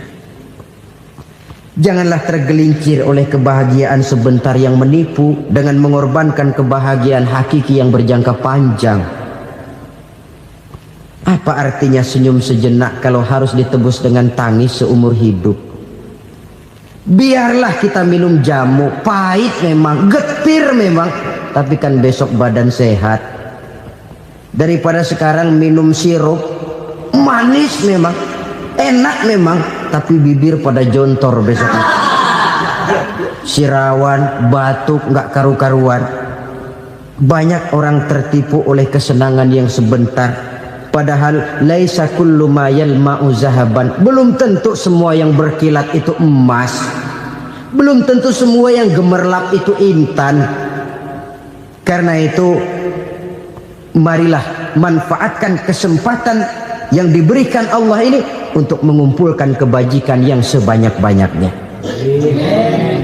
Yang terakhir sekarang, yang keempat, tanda orang bahagia kata Nabi. Zaujatun salihah. Orang bahagia itu tanda yang keempat kata Nabi, punya istri biar cakep asal taat. Sudah surga itu sudah. Cakep taat. Istri kayak gitu, kalau belum mati jangan dikuburin dulu itu. Sudah cakep taat lagi. Tapi kadang-kadang enggak, udah jelek ngadat melulu. Apa yang mau dipilih? Sebab itu Quran mengatakan istri pakaian untuk suami, suami pakaian untuk istri. Kenapa suami istri diibaratkan pakaian? Alangkah tingginya gaya bahasa Quran ini. Suami istri teman hidup, hidup perjalanan panjang. Sejak kita dalam rahim sudah ada hidup kan di sini. Sampai ke alam dunia, masuk ke alam barzah, kumpul di padang mahsyar, sampai menuju akhirat, itu perjalanan hidup. Carilah istri atau suami, teman hidup yang membawa manfaat tidak hanya kehidupan di dunia ini, sampai di alam barzah, sampai di padang mahsyar. Suaminya mungkin meninggal lebih dulu, atau istrinya mungkin meninggal lebih dulu, tapi suami atau istri yang masih hidup berbuat kebajikan. Suami saya meninggal, ada hartanya, saya sedekahkan, niat pahala untuk almarhum suami saya. Ini teman hidup, tidak dibatasi dan tidak bisa dipisahkan oleh maut sekalipun. Zohirnya mungkin pisah, badannya mungkin pisah, tapi hatinya, jiwanya, kebersamaannya dalam menghadapi kehidupan. Karena itu saudara-saudara, bahasa Quran indah. Suami istri diibaratkan seperti pakaian. Apa fungsi pakaian? Pertama, pakaian jadi kebanggaan. Artinya suami harus menjadi kebanggaan istri, istri harus jadi kebanggaan suami. Yang kedua, pakaian itu kan fungsinya menutup aurat. Artinya sesama suami istri harus saling menjaga kekurangan masing-masing. Jangan malah sesama suami istri saling membongkar rahasia dan aibnya sendiri-sendiri.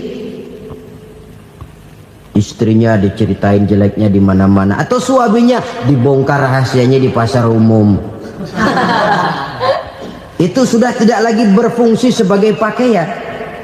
Kenapa semua ini diperlukan? Karena kita menyadari bangsa yang baik terdiri dari masyarakat yang baik. Masyarakat yang baik merupakan susunan dari warga yang baik. Warga yang baik adalah terdiri dari rumah tangga yang baik. Dan rumah tangga yang baik merupakan susunan dari pribadi yang baik. Dari situ langkah dimulai. Membangun satu bangsa yang baik diawali dengan membangun rumah tangga yang baik, dengan menciptakan pribadi-pribadi yang baik. Sehingga dari sini diharapkan berkembanglah nilai-nilai kebaikan. Orang akan bahagia mempunyai istri yang soleh. Kenapa? Tidak ada seorang suami bisa sukses jadi apapun dia, apapun profesinya. Dokter kah, kiai kah, mubalik kah, petani kah, pengusaha kah, pejabat tinggi kah, tidak ada seorang suami yang bisa sukses tanpa peran serta istrinya. Walaupun memang peranan itu tidak begitu kelihatan, tapi sangat menentukan. Karena itu, saudara hadirin yang saya hormati, Islam sangat menghargai kaum wanita, memberikan kedudukan yang tinggi sepanjang tidak mematikan kodrat kewanitaannya. Nah, kalau sudah kesuksesan ini diawali dari rumah tangga, karier di masyarakat mudah untuk dikejar. Tapi keberantakan di rumah tangga merupakan kegagalan pertama di tempat lain. Nah, inilah saja yang dapat Al-Fakir sampaikan pada pertemuan kali ini. Terima kasih.